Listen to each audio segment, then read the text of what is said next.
Ladies and gentlemen, welcome back to Gaming with me, Tony Mo, and we're here today doing a Titanfall 2 live commentary, but more importantly, we're revisiting a personal challenge of mine. This was actually originally a live loadout that I did, which maybe I should bring those back. Those were kind of fun. I mean, basically we're doing it right now, but just without all the cinematic hoo-ha that I usually put into place. We're revisiting the Sam Fisher loadout. The basic idea of the Sam Fisher loadout was to run the suppressed P2 pistol, and that's going to be our main focus. We're not going to use our R97. We do have a Pulse Blade, a Firestar, map hack, and of course the ability to kick people in the face like a frickin' ninja, which is not really traditional Sam Fisher, but I think we'll let it fly. I think if Sam Fisher could fly through the air with the jump kit, he would totally take advantage of that because he's a very advantageous man. He's a very resourceful man.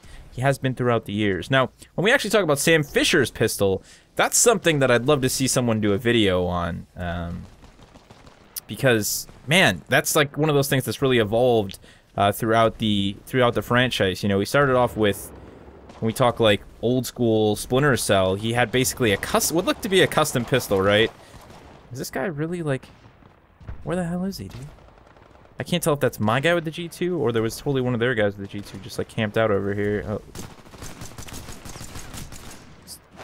So he had that custom pistol with basically the little EMP thing on it, which allowed him to disable lights and stuff, which was a dope mechanic, by the way. Oh, man, somebody cleaned him up. I was hoping I'd get that Firestar kill. We didn't get it off early enough, and it dropped on our dead body, which was a really cool pistol, and then obviously over the years it evolved. I think for the majority of the time, he ended up having a custom 5.7 with an integrated suppressor. That's what we saw in Conviction, and that was actually available in Blacklist. But the great thing about Blacklist, of course, was customizable everything. So as Sam Fisher, we could actually equip our different gear, and that was also the point in time when... Oh, this is going well, guys. When Sam Fisher became not Michael Ironside, is the best way to put it, right?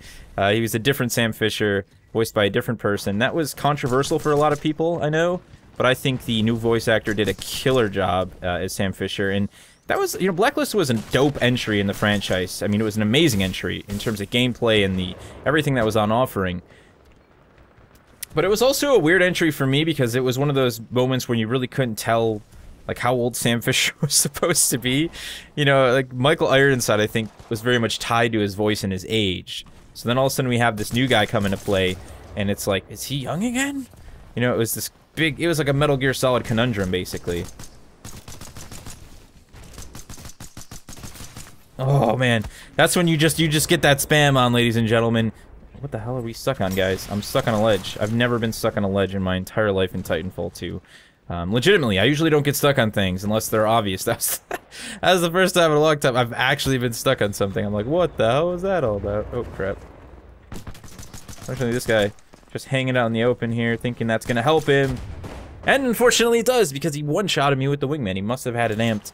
I wish I would have got in there a little bit more aggressively. That would have been very Sam Fisher. But things are going well, guys. I'm happy with the map. That's probably been the biggest thing. I've been trying to do this video for 2 days now. 5 matches in total I played through. Just trying to get a decent map. Because sometimes it's like, no, that's not going to work, you know? Angel City, not really going to work. On occasion, maps like that can work. But for the most part, it's not going to fly. Like, you need a map that has good cover, that gives you flexibility when it comes to flanks.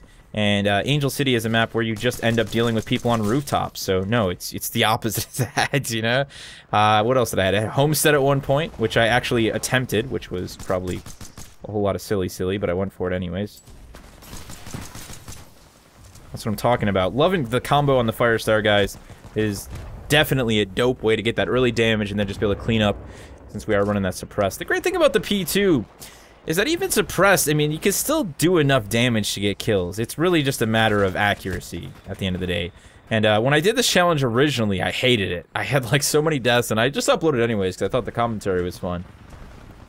And yeah, you know, it was just, you need to be accurate. It's as simple as that. If you're not precise, and if you don't have great accuracy, or at least above average accuracy, you will fail miserably, and this will be the worst thing you've ever done in your entire life.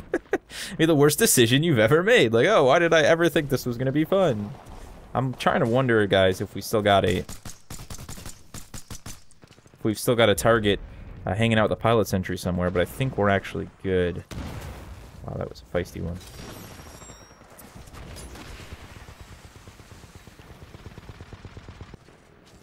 You gotta love it when you can't get that slide initiated, you know? You're going for it, but it's not working. I'm gonna go do the dangerous thing and cross. It's actually a pretty good window here for line of sight on the buildings. We're playing a little bit more. Oh, that pilot sentry just getting dropped. Not good for us, guys. Not good for us. I'm gonna get in here. I can hear a devotion. I can see dead guys. We need to get rid of this thing. It's a good thing someone took it out, because I completely whiffed on that fire star. Oh, man. That's probably one of my, my happiest achievements in Titanfall 2. Not, like, my proudest or my most exciting. No, my happiest is really leveling up my accuracy. I mean, mainly by dropping my...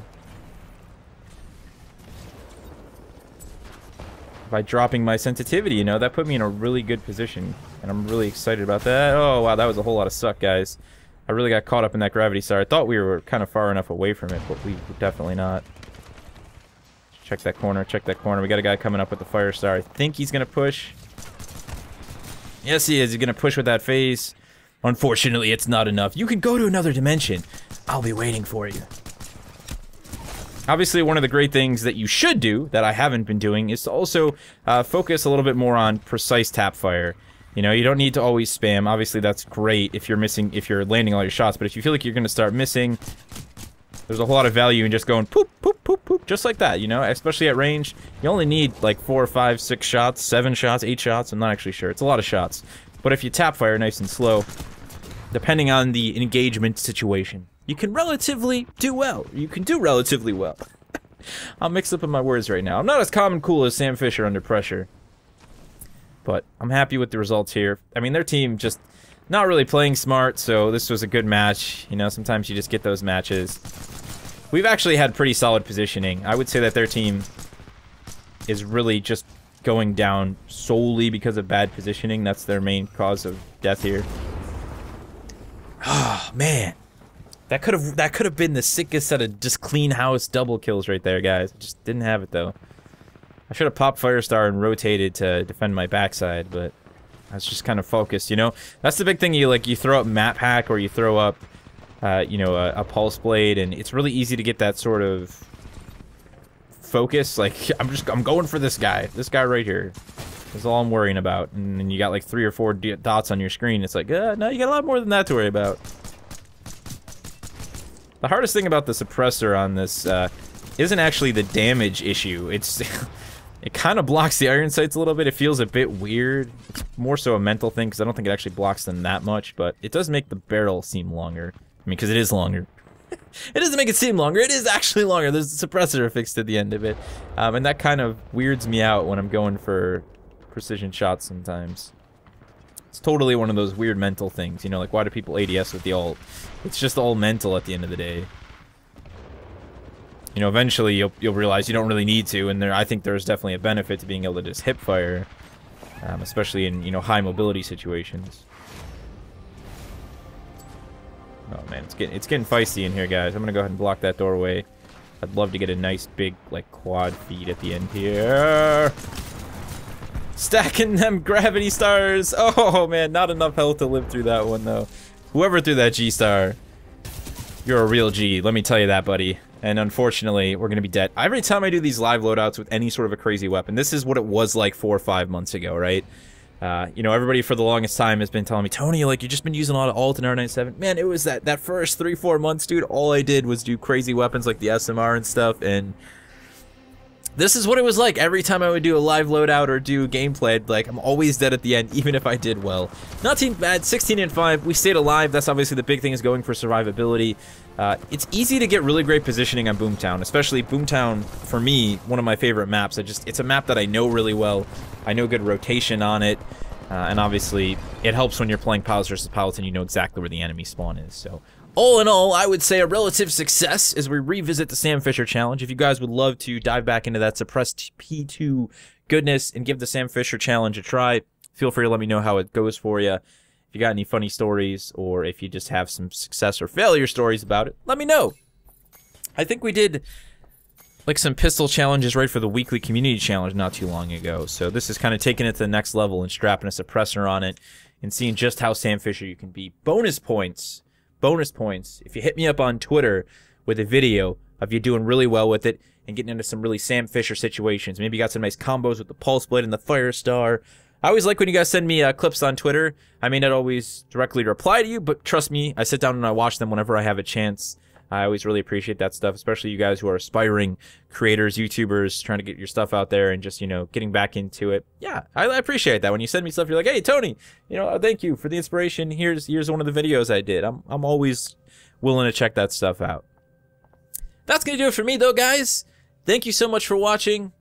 And as always, remember to play smart, remember to play to challenge yourself, but most importantly, remember to play for fun.